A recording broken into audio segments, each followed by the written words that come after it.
let's get down to business to discuss Cliniko.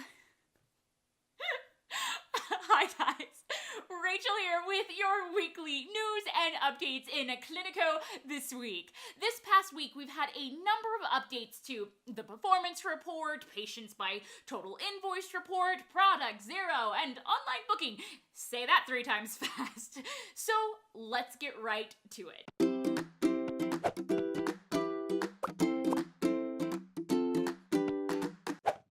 Let's start with the changes to the Practitioner performance report. If you notice the delete button missing, this was due to a desperately needed vacation.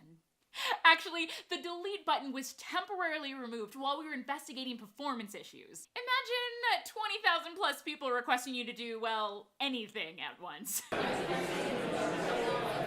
Overwhelming, right?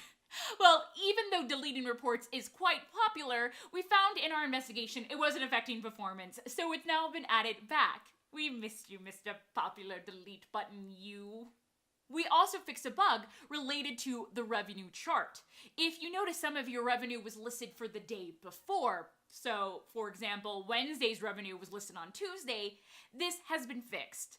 This was only affecting accounts in North and South America, or those west of the UTC time zone. To see an updated revenue chart, use Mr. Delete button if needed and regenerate the report for that time frame. Another report that has been updated is the patients by total invoiced report. If you notice any patients missing or duplications, we've changed how the report functions so you no longer run into this issue. Specifically, the patients within the report are now ordered by amount spent.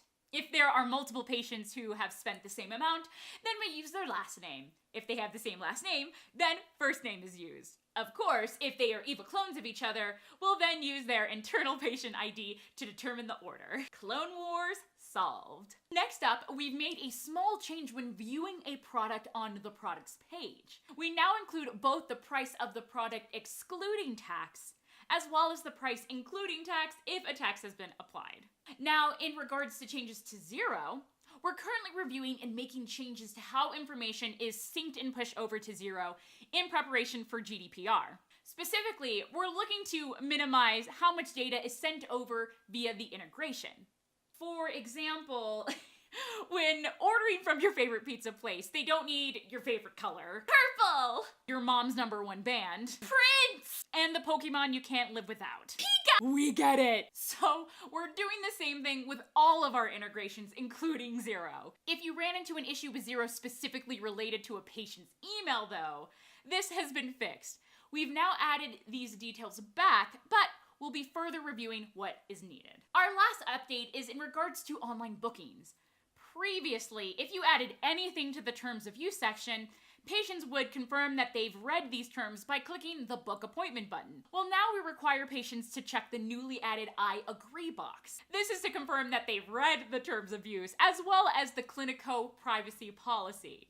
This is also to prepare for the upcoming changes required by GDPR. Now, if only we could quiz patients on the terms of use. If A plus B equals 27, how many hours do you have until you can cancel with Moon Podiatry? Well, that's it for this week's episode. Don't forget to also check out the weekly Tip of the Week's video. And let me know what topics you'd like me to cover. See you next week. Bye!